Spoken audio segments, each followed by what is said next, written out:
تعالوا هنفرز مع بعض النهاردة قلقاس لشهر رمضان. طبعا كل سنة وانتم طيبين.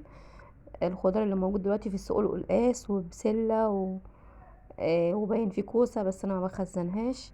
فاحنا هنفرز مع بعض او هنخزن مع بعض النهاردة القلقاس، وهقول لكم على اسرار وافكار وحاجات كتيرة جدا في الفيديو. تابع الفيديو معايا للاخر وانت تعرفي كل حاجة. هنا معايا 2 كيلو ونص قلقاس، ونادي الخضرة بتاعتهم، يعني ال2 كيلو ونص دولت جبنا ليهم ب10 جنيه خضرة. الخضرة عبارة عن السلق وبقدو وشبت وكزبرة، يعني سلق وشبت وكزبرة خضرة. ما بنحطش بقدونس على القلقاس خالص. تمام. طبعا الخضرة معايا اهي، انا بوريها لكم. الخضرة خضرة وزي الفل اهي وكلها صبحة وطازة. دي الكزبرة وده الشبت اهو، بقول لكم كده. وهنا معايا السلق، ده طبعا السلق للقلقاس معايا. هنا بقى نقرطف الخضرة معانا كده اهو زي الملوخية معانا. هنعين الورق كده بس، يعني العصيان ما بناخدهاش، العصيان بنرميها. احنا بناخد الورق بس كده زي ما انتم ما شايفين اهو، بتقطعيها كده وبتاخدي الورقة بس، يعني ما بناخدش عصيان خالص في قلب الورق. ده السلق كده بنقرطفه. وانتي لو عندك كمية كبيرة، بنعمل كمية كبيرة كده بنضربها على طول في الكبة.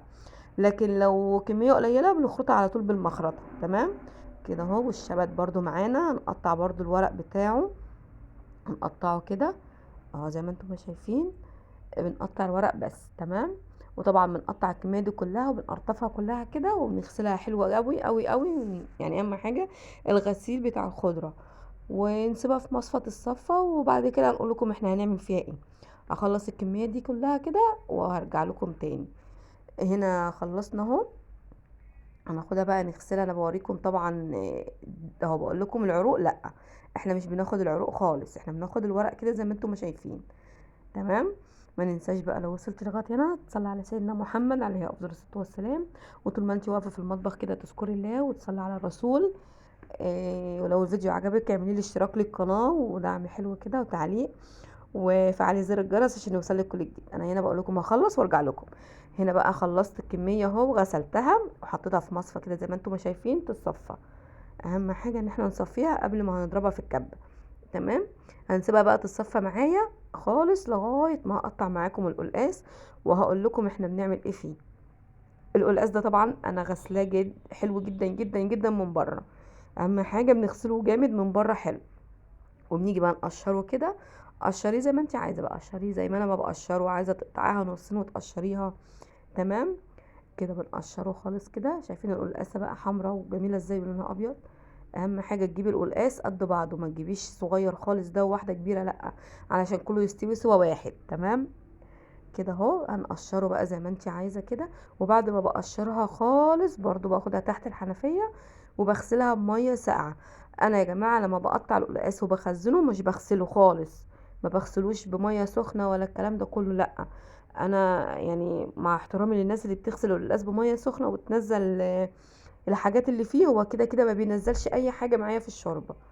اهم حاجه ان احنا بنغسلها حلوه قوي وهي سليمه من بره. وبعد ما بنقشرها بنيجي برضو نغسلها كده جامد حلو من بره. وبننشفها بقى في فوطه. اهم حاجه ننشفها عشان لما تيجي تقطعيها ما تزحلقش منك او تزفلت من ايديكي. تمام. دي برضو انا بعمل القلقاس كده، يعني في ناس بتغسله وانا بعمله كده، انا بعمله من دون غسيل. تمام كده اهو. نقطعه بقى كده وتقشريه. قشري حلو قوي كده. ولو فيها اي حته مثلا مش عاجباكي، حته سمرا حته كده، بتشيلها ببوز السكينه وتيجي شايلاها. كده معايا خلاص اهو زي ما بوريكم. بشيلها كده ببوز السكينه، اي حته سمرا او غامقه فيها مش عاجباكي بتعينيها. هنخلص بقى التقشير وهقول لكم بعد ما هنغسله. بصوا كده غسلناه، هننشفه بقى في فوطه نضيفه معاكي. انا كده بقول لكم خدته غسلته تحت الحنفيه بميه ساقعه عادي. وهنا هنيجي بقى ايه ننشفه جامد. اهم حاجه ان انت تنشفيه حلو جدا عشان تعرفي تقطعيه. كده اهو زي ما انتم شايفين. نشفيها حلوه في فوطه نضيفه طبعا، تكوني مخصصاها للمطبخ وللحاجات دي. تنشفيه قوي قوي كده وتيجي تقطعيه بقى على البلانشه اللي انت، يعني قطعي على البلانشه على الرخامه، عايزه تقطعي على ايديكي زي ما انت عايزه. انا وريتك الطريقه وانت تعملي بقى بالباقي. كده اهو. هنقطعها بقى حلقات كده ونقطعها مكعبات، يعني قطعي بقى الحجم اللي انت عايزاه. بصي هنقطعه كده ونقطعه صوابع زي البطاطس ونيجي مقطعينه حلقات كده اهو. قطعي معاكي كده. لو وصلتي لغايه هنا نصلي على سيدنا محمد عليه افضل الصلاه والسلام، وقولوا له بتتابعيني منين. واعملي اشتراك للقناه ودعموني كده بتعليق حلو. هنا بقى بنقطعه صوابع كده زي ما انتم ما شايفين، وبعد كده هنيجي مقطعينه بقى ايه قطع صغيره. اعملي الحجم اللي انت عايزاه بقى، عايزه قطع كبيره، عايزه قطع مكعبات دي صغيره زي ما انت عايزه في الاكل بتاعك او الخزين بتاعك. تمام. وهنا بعد ما بقطعهم كده باجي اعصر عليه ليمونه. اهم حاجه الليمونه علشان تحافظ لك على اللون الابيض ده. هو الليمونه هنا الماده الحافظه بتاعتنا.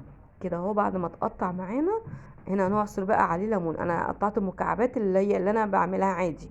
انت عايزه اصغر من كده اعملي، عايزه اكبر اعملي. هنا الليمونه اهي معايا هنعصرها حلوة قوي وتقلبي بقى كله في قلب بعضه كده. كل ما بتعصري الليمون عليه وتقلبيه بتلاقي لونه فتح اكتر معاكي. يعني انا مش بغسله، محدش يغسله، او اللي عايز يغسله براحته. انا هنا بقولك المعلومه الصح اللي انت عايزه تعملي بيها اعمليه، لكن والله الطريقه دي جميله جدا. هنا بقى نخزنه ازاي؟ نحط كل شويه في كيس كده على قد الطبخه بتاعتك. تمام. وبعد كده بتيجي بقى مقفلاه حلو جدا الكيس، تطلعي الهواء منه وتيجي مقفلاه وحاطه. انا بعمله يعني ببلاستر كده او سولوتيب. بقفل الكيس بالسولوتيب علشان ما فيش زي ما هتشوفوا كده، عشان ما فيش هواء يخش له او يعمل تلج او اي حاجه.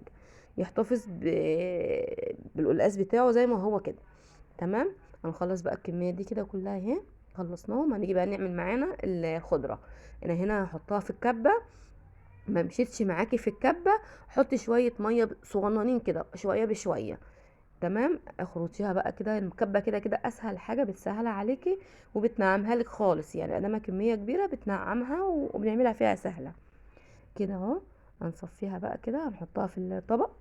انا هنا لقيت الكبه الكبيره ما ساعدتنيش يعني بصراحه، اخرت شويه ورحت مطلعه الكبه التانية دي سهله بقى قوي. تحطيهم فيها كده شويه بشويه وتتعمل على طول. لقيتيهم ما مشوش معاكي برضو حلوه قوي. ما تزوديش ميه بقى تاني، لا. خدي شويه ميه كده من الخضره الاولانيه اللي احنا كنا حاطين عليها. كده اهو. هنخلص بقى الكميه والخضره بنخزنها زي ما هي. انا ولا بحمرها ولا بعملها بتومه، لا انا بشيلها خضره كده زي ما هي اهو. عشان اكمل الباقيين باجي مصفيه شويه ميه منها واجي ضاربه بقيه الخضره التانية. كده خلاص. هنقلب بقى كله في قلب بعضه كده. وبتعملي مثلا انت عملتي 4 اكياس قلقاس، بنعمل 4 اكياس خضره على قدهم. اعملي الخضره على قد الكيس القلقاس اللي انت هتطلعيه وتعمليه الطبخه. كده هو برضو بنقفله كذا لفه كده وبرضو بالسولوتيب ونيجي قافلينه. السولوتيب هنا بيمنع دخول الهواء خالص للحاجه اللي احنا هنفرزها. كده اهو الخضره معانا. شايفين الخضره اصلا خضره وزي الفل ازاي. وان شاء الله بقى هنعمله مع بعض الايام اللي جايه دي. هنطلع كده ونعمله قدامكم ونوريه لكم، ولا هينزل المخاط اللي انتوا بتقولوا عليه ولا اي حاجه خالص في الشوربه.